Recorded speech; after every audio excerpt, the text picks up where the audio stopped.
चिकुंज बिहारी शे हरिदास। राधे राधे दोस्तों, कैसे हैं आप सभी लोग।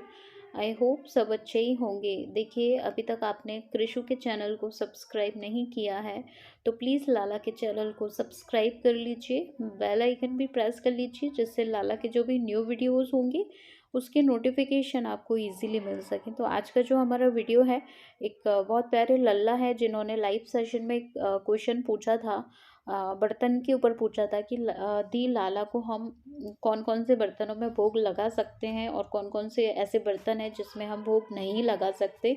तो उनका जो क्वेश्चन है वो बहुत अच्छा था और सभी भक्तों के लिए बहुत यूज़फुल है कि हमें ये पता होना चाहिए कि कौन कौन से बर्तन ऐसे होते हैं जिनमें लाला को भोग नहीं लगाया जाता।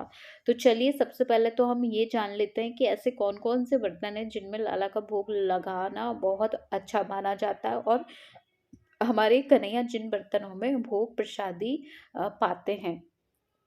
तो देखिए, सबसे पहला जो शुद्ध माना जाता है वो सोना माना जाता है। सोने के बर्तन, सोने के बर्तन हम बहुत मिडिल क्लास होते हैं और हम सोने की हर चीज़ प्रेफर नहीं कर सकते। हम अपने लाला को ज्वेलरी पहना लें, ये बहुत बड़ी बात होती है, लेकिन सोने के बर्तन में हम लाला को भोग प्रसादी, हाँ, अगर हमें लाला इस काबिल बना देते हैं तो हम जरूर एक कभी उनको पवा सकते हैं, ऐसा भाव आप मन में रख सकते हैं, लेकिन अभी के लिए तो कह नहीं सकती मैं। चांदी के बर्तनों में भी ऐसा रहता है कि आप एक कटोरी और एक आप जो छोटा सा ग्लास होता है, जो जिसको गिलसी बोलते हैं, तो अब वो ले सकते हैं आप चांदी की, क्योंकि वो हम हमारे बजट में होता है, हम उसको अफोर्ड कर सकते हैं। तो कन्हैया को जब भी आप मिश्री का भोग लगाते हैं तो आप एक छोटी सी कटोरी तो ले ही सकते हैं चांदी की, जो कि आपके बजट में हो सकती है। तो आप ट्राई करें कि आप अपने कन्हैया के लिए एक छोटा सा ग्लास जिसमें दूध पिलाएं, पानी पिलाएं। गर्मियों में चांदी के बर्तन का पानी जो है वो बहुत अच्छा रहता है हमारे कन्हैया के लिए। तो हमारे कृषु के पास अभी कटोरी तो नहीं है चांदी की, लेकिन एक गिलास जरूर उनके पास है जिसका कॉस्ट ना 3000 था। तो एक गिलास जरूर मेरे लाला के पास है चांदी का। अब ये दो जो है, जो हमारे बजट से थोड़े बाहर होते हैं। इसके बाद हम बात करते हैं, एक कांसा आता है, कांसे के बर्तन। उस जमाने में 90 के दशक ऐसे ही समझ लीजिए आप, इतने मिलते थे मार्केट में कांसे के बर्तन। कांसे को भी बहुत शुद्ध माना जाता है और जगन्नाथपुरी में शायद वहाँ पे इतने प्यारे प्यारे कांसे के बर्तन मिलते हैं। अभी लास्ट टाइम जब मम्मी पापा गए थे जगन्नाथपुरी, तो कृषु के लिए तो बोल लेके आए हैं कांसे के, और बहुत प्यारे। तो उनके लिए लोटे भी लेके आए हैं, जब कभी कलश भरना हो लाला के लिए। गर्मियों में हम उसमें लाला के लिए पानी भी रखा करेंगे। तो सोना, चांदी, कांसा, ये बहुत शुद्ध होते हैं, इनमें आप भोग प्रसादी पवा सकते हैं अपने कन्हैया को। अब आप कहेंगे कि दी ये तीनों ही हमारे बजट में नहीं है, तो चलिए इनको छोड़ देते हैं हम। फिर हमारे पास बचता है एक स्टील और एक बचता है मिट्टी का बर्तन। तो मिट्टी के जो बर्तन होते हैं ना, लाला को उसमें भी भोग प्रसादी पवाते हैं, लेकिन आपको पता है कि वो मिट्टी का जो बर्तन रहता है ना, अगर आपने किसी जैसे आपने पीरियड्स में छू लिया तो वो फिर अशुद्ध हो जाता है। तो मिट्टी के बर्तन को आप ऐसे भी नहीं कर सकते, धो सकते हैं या फिर आप उसको साफ कर सकते हो, तो उसको कैरी करना में बहुत दिक्कत होती है। हाँ, गर्मियों में ज़रूर हम लाला को कुल्हड़ वाली लस्सी या उसमें कुछ भी रख के हम गर्मियों में खिलाएं तो लाला की हेल्थ के लिए वो अच्छा हो सकता है, लेकिन हर टाइम हम मिट्टी के बर्तन यूज़ नहीं कर सकते, ये बात आप भी समझते हैं। तो उसको भी कैंसिल कर दीजिएगा। अब आती हैं पत्तल जो बनती थी हमारी, हमारे कन्हैया को उसमें भी भोग लग जाता है, लेकिन वो भी हम उसको घर पे यूज़ नहीं कर सकते, क्योंकि वो आजकल के जो पत्तल आ रहे हैं वो प्लास्टिक और पता नहीं फोम और पता नहीं किस किस चीज़ों से बनते हैं। पहले के तो पत्तल जो बनते थे वो पौधे का जो पौधे का नाम मुझे याद नहीं आ रहा है, लेकिन उस पौधे के पत्तल बनते थे, वो शुद्ध होते थे। लेकिन अभी जो पत्तल मार्केट में आ रहा है वो बिल्कुल भी अच्छे नहीं रहते, तो ये भी आप कैंसिल कर दीजिए, इसमें भी भोग नहीं लग सकता हमारे कन्हैया के लिए। अब क्या बचता है हमारे घर में?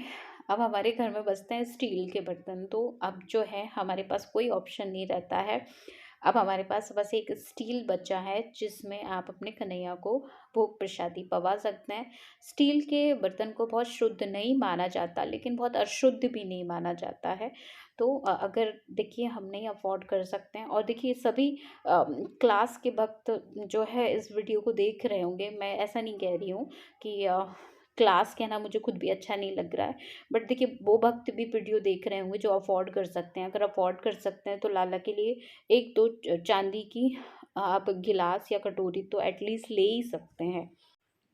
तो दोस्तों ये भी आप जो है कैंसिल कर दें, और इसके बाद जो है कहने का मतलब मेरा ये है कि आप अगर अफोर्ड कर सकते हैं तो चांदी का गिलास और चांदी की कटोरी आप अपने कन्हैया के लिए ले सकते हैं, और जब कभी ओकेज़न हो तो उनमें भोग लगा सकते हैं, डेली में भी लगा सकते हैं। इसके बाद एक और रहता है हमारा, जिसको बोलते हैं हम शायद तांबा।